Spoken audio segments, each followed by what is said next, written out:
O Apocalipse de Pedro. O Apocalipse de Pedro é também um dos apócrifos encontrados em Nag Hammadi.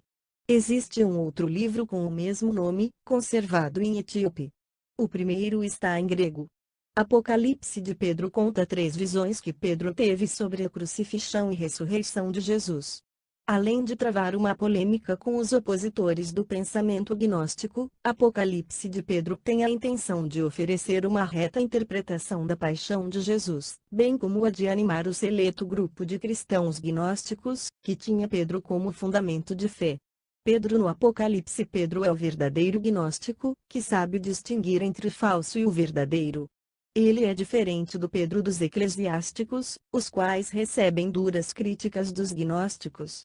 O texto que segue é a tradução do Apocalipse de Pedro encontrado em Nag Hammadi, publicado em Pinheiro, Antônio, Torrentes, José Montserrat, Bazan, Francisco Garcia. Textos gnósticos, Apocalipse Y. Outros escritos. Biblioteca de Nag Hammadi, I. Madrid, Trota, 2000, página 59-69. O que está entre parênteses não faz parte do original. São interpretações que ajudam compreensão, às vezes, confusa do texto. Este texto está também publicado e comentado em parte no nosso livro, O Outro Pedro e a Outra Madalena segundo os Apócrifos. Petrópolis, Vozes, 2004.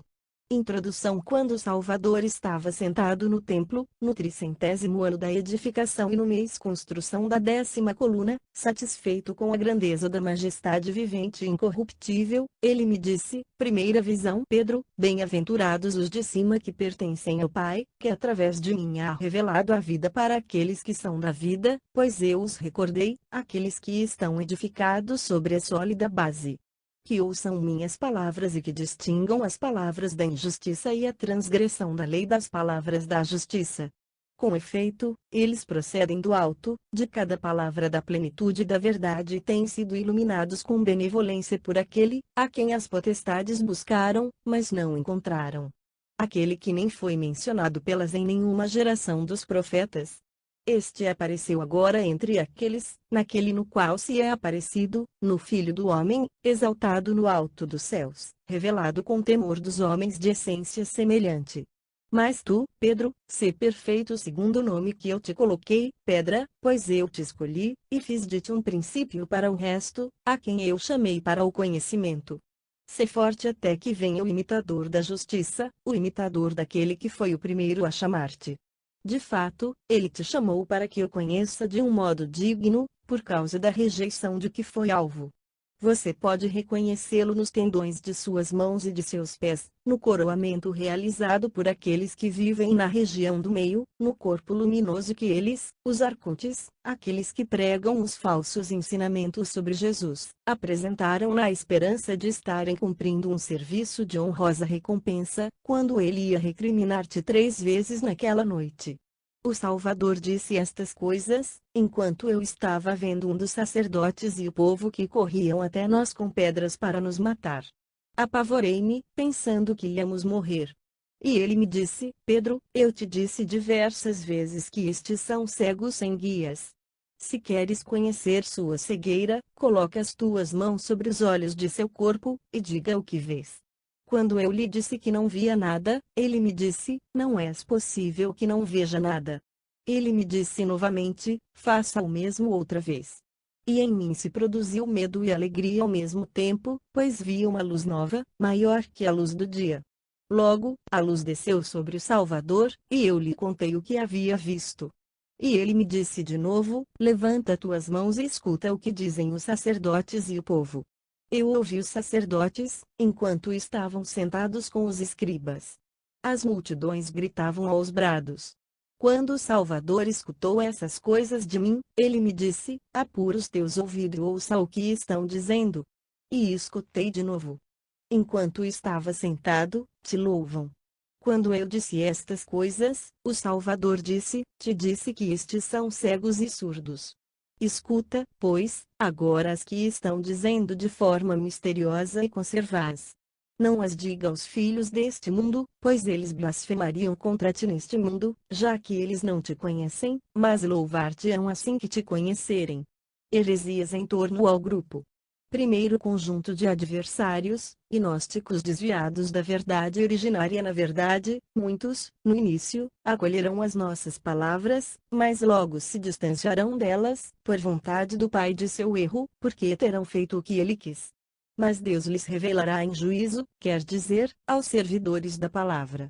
No entanto, os que se ajuntarem a ele serão seus prisioneiros, porque estão privados de conhecimento. Aquele que é inocente, bom e puro, é por eles entregue ao carrasco e ao reino daqueles que louvam o Cristo restaurado.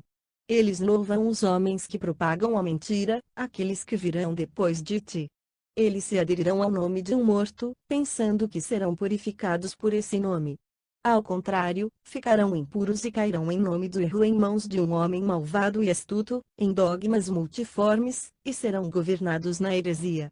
Outro grupo gnóstico acontecerá que alguns deles blasfemarão da verdade e proclamarão uma doutrina falsa. E dirão coisas más uns contra os outros.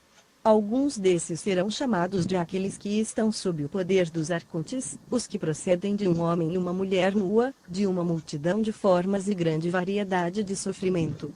E acontecerá que os que dizem estas coisas explorarão os sonhos. E se afirmam que um sonho tem sua procedência de um demônio, digno de seu erro, então receberão a perdição em vez da incorrupção. Com efeito, o mal não pode produzir um fruto bom. Uma vez que do lugar de onde vem, cada um atrai o que a si se assemelha, pois nem toda alma é da verdade ou da imortalidade. Cada alma deste mundo tem como destino a morte, segundo a nossa opinião, porque é sempre uma escrava, visto que foi criada para servir a seus desejos, e o seu papel é a destruição eterna, nela se encontra e dela deriva. As almas amam as criaturas da matéria, vindas à existência com elas. Mas as almas imortais não se assemelham a estas, ó Pedro. E quando ainda não é chegada a hora da morte, acontecerá que a alma imortal se parecerá com uma mortal. Mas ela não revelará a sua natureza, que é somente imortal, mas pensa na imortalidade. Tenha fé e deseja abandonar estas coisas. Em verdade, quem é inteligente não colhe figos de cardos ou espinhos, nem uvas de plantas espinhosas. Certamente, o que se produz sempre está dentro daquilo que produz. O que procede do que não é bom, resulta ser para a alma destruição e morte. Mas esta, a alma imortal, que chega a ser no eterno, se encontra na vida, e na imortalidade da vida, a qual se assemelha. Portanto, tudo o que existe não se dissolverá no que não existe. A surdez e cegueira se unem somente com os seus semelhantes. Também outro grupo gnóstico outros, no entanto, converter-se-ão das palavras mais e dos mistérios que extraviam. Alguns que não entendem os mistérios, falam de coisas que não entendem. Gabam-se de ser os únicos que conhecem o mistério da verdade, e, cheios de orgulhos, agarram-se à insolência, invejando a alma imortal, que se tornou entretanto uma garantia. Já que toda a potestade, dominação e poder dos eons desejam estar eles, as almas imortais dos gnósticos, na criação do mundo, de modo que aqueles, as potestades forças, que não são, esquecidas pelas que são, as almas imortais, os louvem, embora não tenham sido salvas pelas potestades, nem levadas ao caminho, saída do mundo. Desejando sempre chegar a ser imortais. Porque quando a alma imortal se fortalece com o poder de um espírito intelectual, um gnóstico, eles, as potestades forças, imediatamente, fazem com que a alma imortal torne-se semelhante a um dos extraviados, da doutrina gnóstica. Outro grupo gnóstico. Pois muitos, que se opõem à verdade são os mensageiros do erro, conspiram com seu erro e sua lei contra estes pensamentos puros que provêm de mim, partindo do ponto de vista, a saber, que o bem e o mal procedem da mesma raiz. Eles fazem negócio com a minha palavra, e anunciam um duro destino, a raça das almas imortais caminham em vão, até a minha parousia. Por conseguinte, do meio deles sairão, pessoas que não seguem a minha palavra. E o perdão de seus pecados, nos quais caíram por culpa de seus adversários, os quais eu resgatei da escravidão a que se encontravam, dando-lhes a liberdade. E eles agem de modo a criar uma imitação do verdadeiro perdão, em nome de um defunto, Hermas dos primogênitos em justiça, Satanás, para que a luz existente não seja vista pelos pequenos, os verdadeiros gnósticos. No entanto, os que pertencem a esse gênero de pessoas serão lançados nas trevas exteriores, longe dos filhos da luz. Por conseguinte, nem eles entrarão, nem tampouco permitem aos que querem receber a sua libertação. Outro grupo.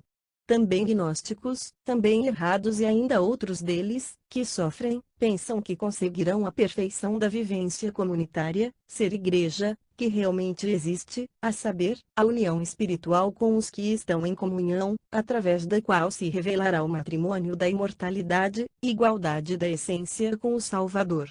Mas, em vez disso, se manifestará uma fraternidade feminina, falsa e imperfeita, como imitação. Estes são os que oprimem os seus irmãos, dizendo-lhes, por meio disso, sua doutrina, nosso Deus tenha piedade, pois a salvação chega a nós somente por isso.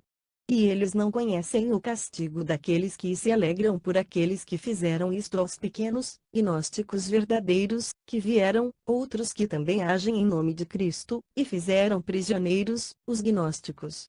Outro grupo de adversários, os eclesiásticos. E existem também outros, que não dos nossos, que se chamam a si mesmos de bispos e também diáconos, como se tivessem recebido essa autoridade de Deus. Eles são julgados por ocuparem os primeiros lugares na Assembleia. Essa gente, eles são canais vazios. Mas eu disse, diante do que me disseste, eu tenho medo, a saber, que são poucos, como veremos, os que estão fora do erro, enquanto muitos viventes serão induzidos ao erro e ficarão divididos. E quando pronunciarem o seu nome, serão considerados dignos de fé. E o Salvador disse, governarão sobre os pequenos, gnósticos, por um tempo para eles determinado, em proporção ao erro deles. E depois que se complete o tempo de seu erro, o tempo que nunca envelhece renovará o pensamento imortal, e os pequenos governarão sobre os que agora governam sobre eles. E o tempo que não envelhece extirpará o erro deles pela raiz e expô-lo à vergonha. E se revelará a desvergonha que ela, a classe dos eclesiásticos, teve sobre si. E acontecerá que os pequenos serão imutáveis, ó grave Pedro. Eia, vamos. Cumpramos a vontade do Pai incorruptível. Com efeito, eles verão a sentença contra eles, os eclesiásticos, os quais cairão em desgraça. Mas, quanto a mim, eles não poderão tocar-me. Mas tu, ó grave Pedro, estarás no meio deles. Não temas por causa da covardia deles. A inteligência deles será limitada, pois o invisível lhes fará oposição. Segunda visão, crucificação. Enquanto me dizia estas coisas, vi o modo como eles o agarravam, o crucificavam. E eu disse, que vejo, ó grave Senhor? É a ti que eles aprisionam, enquanto estás entretendo comigo? Quem é esse que sorri alegre sobre a árvore? Tem outro a quem eles golpeiam nos pés e nas mãos? E o Senhor me disse, aquele que viste sobre a árvore alegre e sorridente, este é Jesus, o vivente. Mas este, em cujas mãos e pés introduzem os cravos, é o carnal, o substituto, exposto à vergonha, o que existiu segundo a semelhança. Olha para ele e para mim. Mas eu, depois de ter visto, disse, Senhor, ninguém olha para você. Fujamos deste lugar. Mas ele me disse, eu te disse, deixa os cegos sozinhos. E quanto a mim, veja quão pouco entendem o que dizem. Eles expuseram à vergonha ao filho de sua glória em vez do servo. Terceira visão, a ressurreição. E eu vi, aproximando-se de nós,